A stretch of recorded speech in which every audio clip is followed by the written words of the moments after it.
I remember in that moment, like, when I needed comfort the most, the one thing running through my head was like, you have to fight to create beauty out of this in any way that you can, because maybe your healing lies in your ability to alchemize trauma into something beautiful. And so at that moment, I was like, my writing is beautiful. Like, this is the beauty that I can hang on to in this moment. And this is giving me the power and the agency of creation.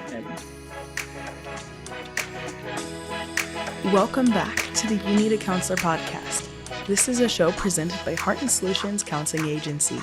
We release new episodes every Sunday at 5 p.m. Central and encourage you to batch up that laundry, put away the dishes, plan for the week ahead, or do any other task that might seem daunting while you give our show a listen.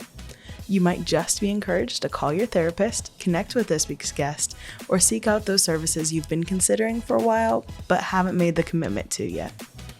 If you are in the state of Iowa and are in need of mental or behavioral health counseling, give us a call at 1-800-531-4236. Enjoy the show. Hello, and welcome back to the You Need a Counselor podcast. My name is Dr. Julie Johnson. I am the president and founder here at Heart and Solutions. We are joining you today from the Heart and Solutions Grundy Center office. And for the first time ever, we are together. So we've done 140 episodes over Zoom. Only live like half an hour away from each other. And we've never been in the same room at the same time doing an episode, which is so funny. So lucky 141, we are in the same room together. And I'm Chrissa. I am one of our vice presidents in charge of the behavioral health department here at Heart and Solutions. And this is our podcast, You Need a Counselor. So we are a podcast designed for people curious about counseling, but have barriers keeping them from experiencing the benefits of counseling. Our mission is to share stories about counseling, good, bad, and indifferent, and spread the message that everyone can benefit from mental health and behavioral health counseling services. So today we have Nicole Leth with us today, joining us from California, where I am extremely jealous of the weather and extremely jealous of the ocean. So you will remember that Nicole joined us on a previous episode where we talked about her project, My Affirmation Project. And if you went on after listening to that episode and signed up for postcards, every 2 months you have gotten a postcard in the mail. And for Chrissa and I, having met Nicole over Zoom and being able to get to know her on this show, it feels like getting a postcard from a friend every time. And so even if you haven't gotten a chance to have a one-on-one conversation with Nicole, that is how it feels to get these postcards in the mail. My daughter is 7 and she's always so excited to get mail. And I think as an adult, we lose that a little bit because when we get the mail, it's like there's bills in there. And the excitement of it kind of wears off. So I think that being able to have those positive affirmations in our mailbox, having the beautiful art come into our mailbox has just been so fun for us personally. So we'll talk about My Affirmation Project and more about that. But on the last episode, we really didn't get to talk about Nicole's personal story and her personal journey with counseling. And so we're very, very excited to welcome her back so that we can discuss what she's learned about herself through certain experiences and what she's learned about counseling and coping and how she uses art to make this world a better place. So welcome, Nicole. Thank you for being here. Hi, thank you for having me. Thank you for that introduction. That was amazing. We are so happy to see you again. And like I said, we've been getting these postcards and it just feels like that feeling. It takes me always back to when I would go to summer camp and then I'd get like a pen pal, from summer camp because they'd live somewhere else. And then I'd get the mail and I'd be like, I have mail.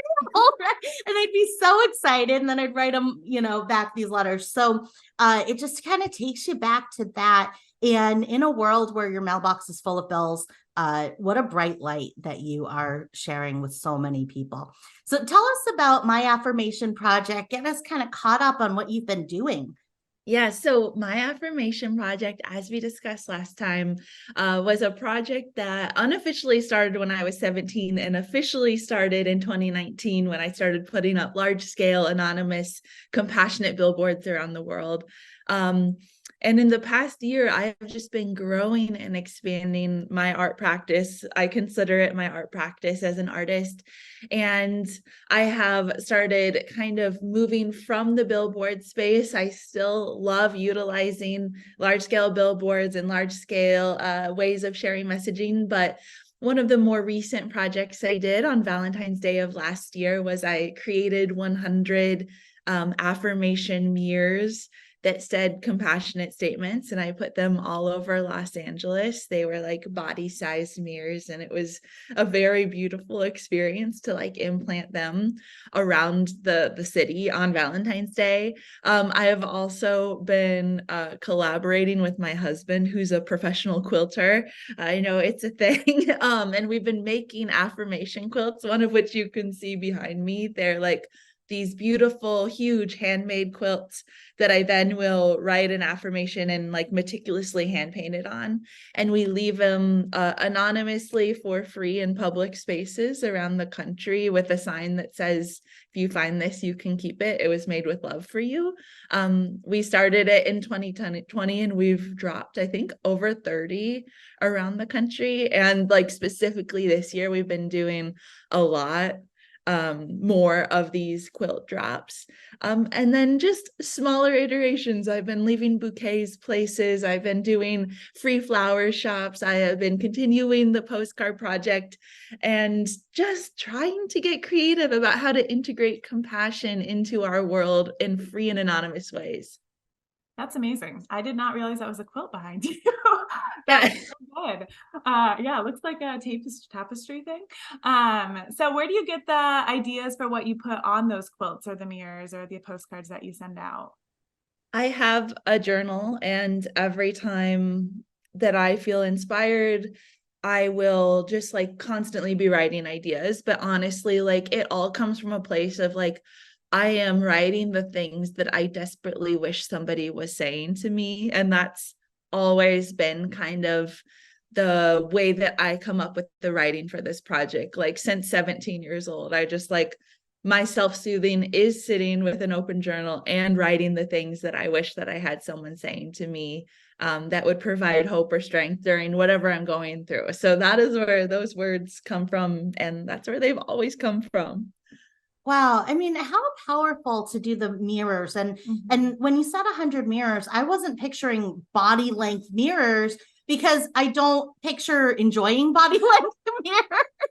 And so I was picturing like little, hand mirrors. And the fact that you are incorporating these affirmation statements into body length, full length mirrors is huge, because how many of us walk around hating those, avoiding those, right? And really, it's not the mirrors, it's ourselves that we're avoiding. And so marrying the affirmation of the mirror and the affirmation together is huge, so powerful. And then those affirmation quilts, how beautiful.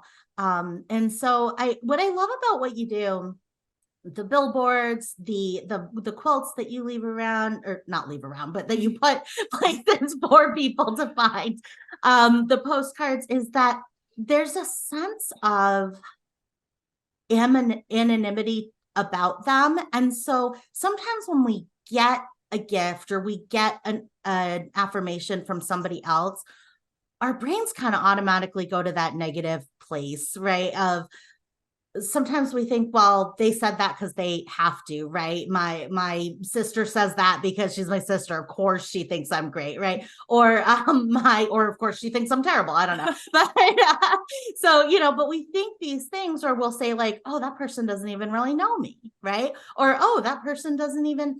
And so we kind of block those affirmations from coming into us and being able to accept them. Whereas if I find a quilt that says this was made for you, and I can accept that quilt, then it's so much easier for me to accept, without putting up those barriers, the message of that quilt, that I make sense, that I am worthy, right? All of these pieces are taking away so many of those barriers that I think naturally happen with affirmations.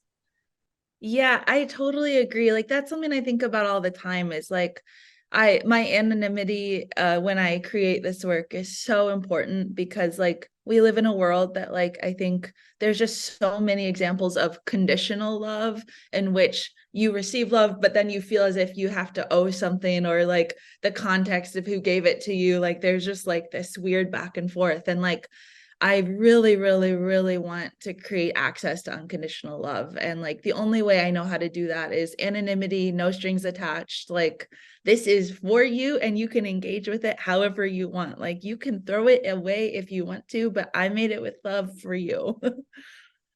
And so you mentioned the mirrors were all around Los Angeles. Did you say the quilts are all over the country, or where do people find those? They're just kind of random places everywhere. Yes, so we've put them all over the country. Like I said, we started in 2020, which was just a year that we were taking lots of road trips to get to places since flying was kind of like spotty. So we were just like bringing quilts with us wherever we went. And now that's very much how it happens. If we are traveling somewhere, we make 2 or 3 affirmation quilts and bring them with. Like we were just in New Mexico last week and I made 2 to implants over in New Mexico and wherever that I found that felt like a good environment. So they are all over the country, big cities, small cities, remote natural areas, city streets, all over. That is wonderful, wonderful, Wow. wonderful work. Thanks. So so the Affirmation Project, we just love it. We're huge fans Yeah. of the project and you and your dog. And we are just huge fans. And so when you talk about unconditional love, unconditional support, it speaks healing, and it speaks just your actions and your words just all speak healing and growth and love. And so we really want to hear, how did you get to be this kind of person that makes these beautiful quilts, hand makes them, and then gives them out for free? So can you tell us a little bit about your story? We want to learn about you. Absolutely. So I was born and raised in Iowa in the Midwest. And growing up, I had a very strong connection with my dad. He was like definitely the artistic, creative, extremely intense, like loving person that like influenced me on so many regards.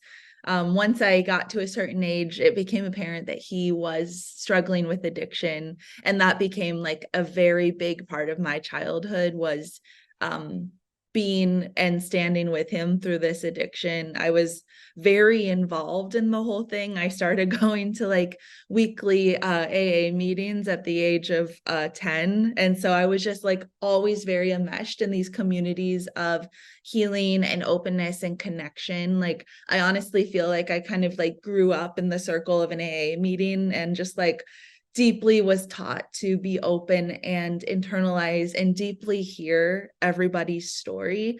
And so honestly, I feel like that gave me a very real picture of what the human condition and what human healing looks like and how to be open and have empathy for everyone.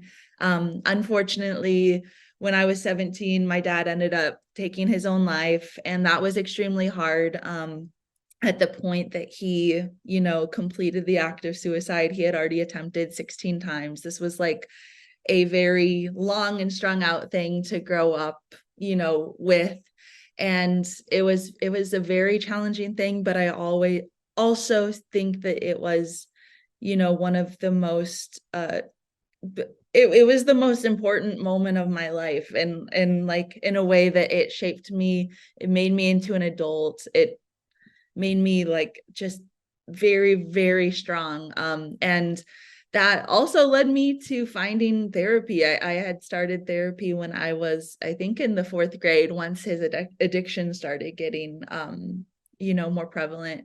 And I was just like, even though it was a tumultuous childhood, I was given opportunities to learn how to heal and to talk about things and how to experience creative resilience.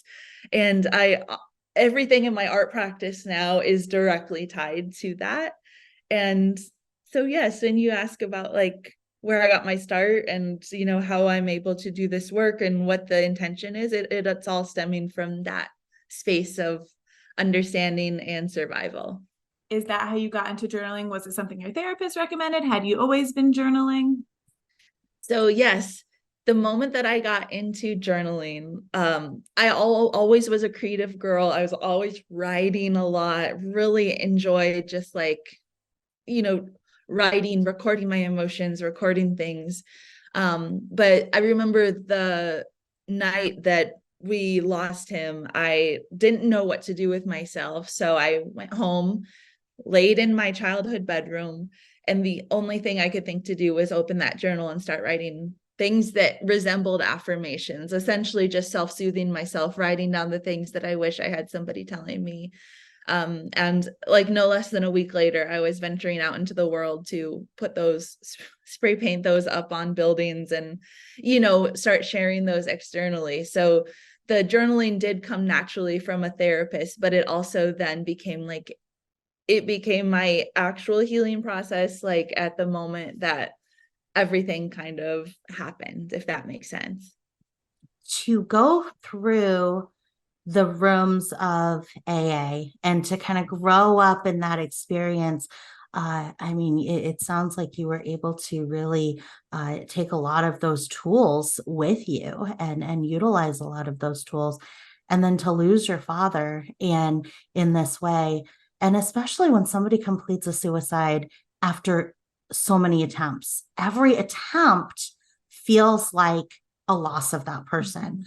And then the next one feels that way, and the next one feels that way. And so it can just build to that point. And then there's so much complex feelings that occur after the suicide is completed. And what a large loss, especially for you, because you had such a connection with your father, and because your creativity and your creative resilience and your ability to be open to other people and use your creativity and your artistic abilities, it sounds like really were closely tied with your father, who had similar talents and ways of being in the world.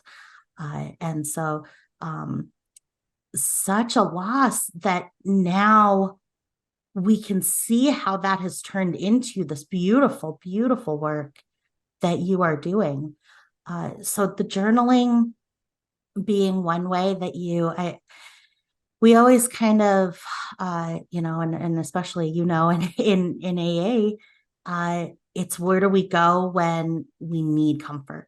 Where do we go for comfort? And sometimes that is to substances or chemicals that change how we feel when we need comfort. And for you, it sounds like, where do you go for comfort? You know that 100%, because that was the moment you needed comfort the very most. And you know exactly where you go. You go straight to your journal. Absolutely. And like, I remember in that moment, like, when I needed comfort the most, the one thing running through my head was like, you have to fight to create beauty out of this in any way that you can, because maybe your healing lies in your ability to alchemize trauma into something beautiful. And so at that moment, I was like, my writing is beautiful. Like, this is the beauty that I can hang on to in this moment. And this is giving me the power and the agency of creation. And absolutely, that was where my head went. Yeah. Even your spray paintings. I mean, I think we said on the last one, we're not advocating to spray paint in places that you're not supposed to, but at the same time, even the expression that you're pouring out in those spray paintings is beautiful. There's beauty in that, and you were able to utilize all of the experience that you had in those feelings to create all of this wonderful work. And so had you been seeing a counselor prior to the loss of your father, or was this something that you did after? Yeah, so I saw a counselor prior. I think my first or my like the first suicide attempt was, I think, happened in like second or fourth grade. And so that was when my parents put me into, or got me a therapist, essentially. And like from that point on, like I can't even remember if it was second or fourth grade, like I had a regular therapist, was seeing her weekly, and it almost was like this beautiful thing where at the point in which, you know, like I lost him like so many years later, I had all these years of therapy under my belt, and it just felt like this kind of like poetic thing that I had already learned how to care for myself and survive. And my therapist absolutely was a huge reason why. So now are you actively still in therapy? Are you done seeing your therapist, or what's that like now in your world? So I've had a few different therapists as I've moved to different locations. I don't still have my childhood therapist, but I think I'm on like my fourth now. And I've had this current therapist for, I mean, probably like 6 or 7 years, and she's amazing. And so yes, I am still currently seeing her, much less frequently though. I find as you go on your journey, sometimes you need therapy less often, but it's still so nice to have somebody to land with, even if it's every other month, every month, you know. So yes, I still have someone. I see her less frequently, but it is just such an amazing moment to just take a deep breath and reground. Absolutely. And when we lose a close family member, one of the complications of that is that the other family members in our normal support circle that we would typically come to are also experiencing that loss at the same time that we are. And so it sounds like you had that therapeutic relationship with your therapist built at that time. And that was a person who was not experiencing the same loss that you were. So you were able to process with them. Absolutely. Yeah. It helped me. Yeah. It was so grounding to have somebody like that who from the outside was able to offer support to me, especially as a young person. Do you have any advice for somebody who maybe has a sudden loss of a family member as well, who is looking to get into writing, or what might their next steps be to kind of help process that grief? I would say my advice always is coming from a place of my experience. And the thing that helped me was to, you know, fight like hell to create something beautiful. But I recognize that beauty could look different and does look different for everyone. So if that person is able, I would encourage them to ask themselves how they can create beauty, if even the tiniest bit. And I mean, beauty could just be leaning into a relationship with a friend.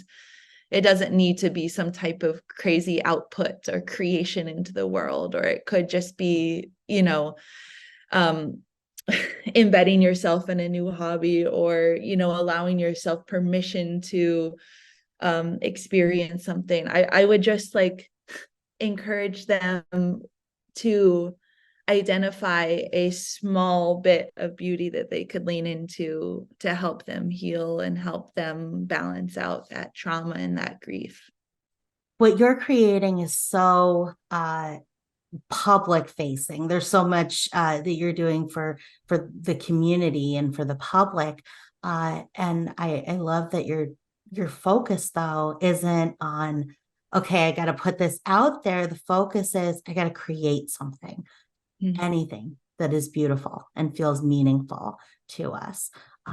And so I love these other examples that might not look as I think as a society, sometimes we get so focused on production, right? On creation in terms of product and in terms of, okay, well, I did this many affirmation quilts this year, right? Now, next year, I got to do this many. You know, we get kind of hung up on the production part and don't always focus as much on the creation part and what it does for the creator. So an affirmation quilt, absolutely. Somebody's going to find that. They're going to have an experience with that. Other people are going to read it, even if they don't take the quilt with them. Somebody might use that quilt as a quilt, right? So the person who receives it is going to have an experience. I'm having an experience about those quilts. I've seen the one hanging up, right? But I'm having an experience about those quilts and the fact that you put them out there for people. And so other people are going to have that experience. But what we sometimes don't consider as much is the experience that you had as the creator and that your partner has as the creator creating these quilts. And I think sometimes that is the most important aspect of artistic or creative resilience is what you called it. Tell me more about creative resilience, because I have not heard this term and I kind of love it. I had never heard the term either, but I remember once journaling about I was trying to identify the thing that really helped me survive and heal. And the word creative resilience came into my brain and I was like, oh, I'm going to run with that. I love that. I think it's just what I'm talking about. It's the act of fighting to create beauty in the place of hardship, because the creation of beauty is creation, and creation is always healing because it's bringing something new. It's new life, it's rebirth in the face of something that may have died. And to me, creative resilience is that it's resilient. It's finding resilience through a process of creation. Yeah, I love that. What other public ideas do you have coming for your affirmation project? Oh, such a good question. My goal for like a years now has been to get a billboard in Times Square. And like I feel like this year, I feel like I am close. I feel like I have figured out how to do it and how to afford it and not like have to spend all this money. So I'm like, I want there to be affirmation billboards in Times Square. I am very interested right now in doing more guerrilla style public art. Los Angeles is a great place for it. So I'm in the process of creating these affirmation paintings that I'm then going to print out huge posters of and paste up around the city. I'm interested in doing these very, very, very large scale affirmation tapestries that are a little different than the quilts, and hanging them across city streets. I also am thinking about doing like a huge interactive project where I make like 5,000 bouquets and rent a truck and drive around and like give everyone I see bouquets. And my brain is reeling. I have a lot of ideas. Those are the things that are on my docket for the next like months to maybe year though. Wow, I love it. I love the excitement that you have for the projects. When you talk about the ones that you've done, the ones that you're doing, the ones that are coming up, like you just light up when you talk about it. And it's so fun to see. It's so exciting because it's so clear what this creative process is doing for you and how it's impacting your experience with all of these things. And as you say stuff like that, my brain goes to like, Nicole needs a television show, right? Like Nicole needs a YouTube channel. Nicole, we'd watch, right? Like, she needs a book. I would read that book. Right? So there's my brain goes to all of those things, and then I kind of catch myself and I go, wait a minute. Yes, she does, because I would totally tune in for all of that. But at the same time, I think that, again, that's kind of that tendency, right, of maybe just myself, but I think of a lot of us in society to create product out of things. And what you're doing is so pure that even when you said creative resilience and that you had thought of it, I was like, she needs to trademark that. But that would not be what you're about. That would not be about what you're doing and what your mission is. Do you experience that in your work where there's kind of that pressure to create product? How does that feel for you in your work? That is such a good question, because it is so like omnipresent recently for me, like I right before I started this work in an official way, so like 2018, I used to own this chain of stores across the country, and I was a very business girl, corporate girl, and I ended it because it didn't make me happy. And I made this promise to myself, I will never again do anything for the purpose of creating a product or marketing myself, and like I just like wanted to be as far away as that as possible. And so like for the first few years of this project, I wasn't even on Instagram. I had no internet presence. It was all anonymous. Like I was just operating in this like very like sleuthy way, and I loved it. But then all of a sudden, like it has been popping into my brain, like if I can find a balance, if like what I do can remain pure, and maybe I can make it more accessible for people to find it on the internet or through a product. I'm not interested in making products. Like I don't ever want to be a company or someone slinging affirmation t-shirts. That's not at all what I'm interested in. But recently, like I've been having all these conversations with my husband and fellow like artist colleagues, like how can I create like a little more integration that this can be consumed in a public way. And so that has led to me like doing small things. Like I'm back on Instagram myself, which like talking about the project, which feels like a tiny little step forward. But like when you said like book or show or something, like that actually does sound fun to me. I just like want to find the balance. I never want to jeopardize the integrity of the work or what I believe, which is I never want compassion to be commodified and sold. So like I feel like I'm rambling now, but I've thought about this a lot, and I'm like constantly trying to figure out how I can, how I can work with this pressure that is upon me. For those that are listening who are kind of interested in doing some small like public affirmation ideas, what suggestions do you have for them to get started with that? Okay, I have a good suggestion. People ask me this a lot, and I say, just put yourself out into the world and think about what you would want to find, like what you would want to be impacted by. If it's a quilt, then make a quilt and put it out into the world. If it's a free bouquet or a nice postcard somewhere or a sticker, put that out. Like if you can identify the way in which you would be impacted in a positive way, do the thing that feels true to you. And it could look completely different than some of the projects that I've done, but identify what would impact you. And chances are that probably is the thing that will impact others.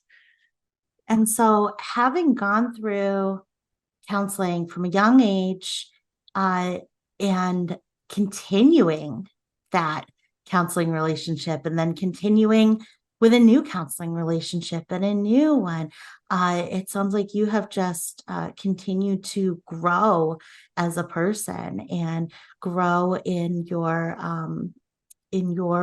ability to be there for yourself so that you could be there for other people.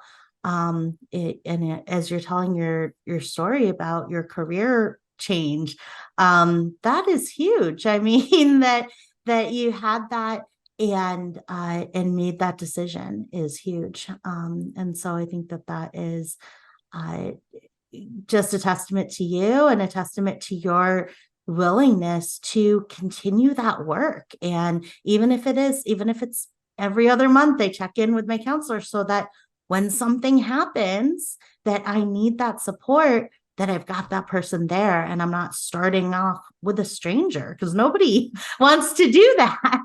And so you've got that relationship there. And what a great example that you're setting for others in that as well. Thank you for saying that.